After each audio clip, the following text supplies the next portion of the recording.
વિક્રમ સંવત 2082ના પ્રારંભે નવા વર્ષની શરૂઆતમાં કોંગ્રેસનું તમામ શ્રેષ્ઠ નેતૃત્વ, અમારા આગેવાનો, કાર્યકરો સૌ આજે ખોડલધામ ખાતે મા ખોડલના ચરણોમાં શીશ ઝુકાવ્યું છે, પૂજા અર્ચન કરી અને ધ્વજારોહણ કર્યું છે.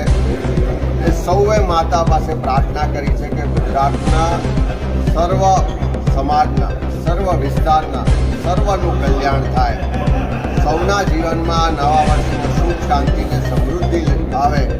અને ખાસ કરીને એક બાજુ કુદરત રૂઠી હોય, ગુજરાતમાં કમોસમી વરસાદને કારણે આજે આપણે જોઈએ છે કે ચારે તરફ ખેડૂતો આર્થિક રીતે પાયમાલ થયા છે. એમનો ઊભો પાક, એની આખા વર્ષની મહેનત આજે પાણીમાં છે. અને આવું વારંવાર થાય છે. બીજી તરફ ચારે બાજુ કાયદો વ્યવસ્થાની પરિસ્થિતિ કથળી છે. રોજ હત્યાઓ થાય છે, બળાત્કાર થાય છે.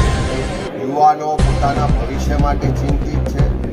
બધા જ વર્ગ વિસ્તારના લોકો આજે ખૂબ તકલીફમાં છે, ખૂબ પરેશાનીમાં છે. અને એવા સંજોગોમાં સરકાર તો એના માટે આગળ આવતી નથી.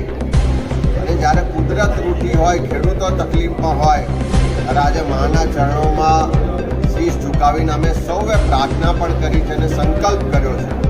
એક જવાબદાર વિપક્ષ તરીકે ગુજરાતના ખેડૂતોના હક અધિકારની લડાઈ લડવા માટે, ગુજરાતના યુવાનોના ભવિષ્ય માટે, ગુજરાતની મહિલાઓની સુરક્ષા માટે અને ગુજરાતના સર્વજનોના કલ્યાણ માટે કામ કરવાનો જે અમારો સંકલ્પ છે, લડાઈ લડવા માટેની શક્તિ આપે, અમારા સંકલ્પમાં આગળ વધવા માટેની શક્તિ આપે એવી આજે મેં પ્રાર્થના પણ કરી છે. હું આભાર માનીશ ખોડલધામના મુખ્ય વહીવટકર્તા આદરણીય નરેશભાઈ પટેલને, તમામ ટ્રસ્ટીઓનું, કે એમણે આજે અમારા તમામ આગેવાનો, કાર્યકરોનું ખૂબ ઉમળકાભેર સ્વાગત પણ કર્યું છે. એમની આખી સંસ્થાની જે સેવાકીય પ્રવૃત્તિઓ છે એનાથી પણ માહિતગાર કર્યા છે.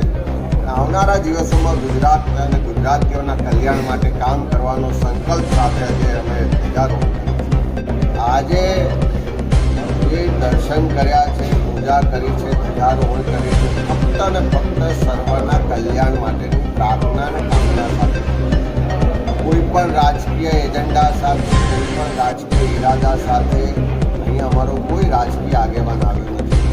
સર્વ આગેવાનો, સર્વ કાર્યકરો શ્રદ્ધા સાથે, એક વિશ્વાસ સાથે માના ચરણોમાં શીશ ઝુકાવીને પ્રાર્થના કરી છે. અમને શક્તિ આપે કે અમે ગુજરાતના લોકો માટે કામ કરવા માટે જે સંઘર્ષ છે, જે પડકારો છે, એમાં સારી રીતે કામ કરી શકીએ, સર્વ સમાજને સાથે રાખી અને એના કલ્યાણ માટેની કામના કરીએ.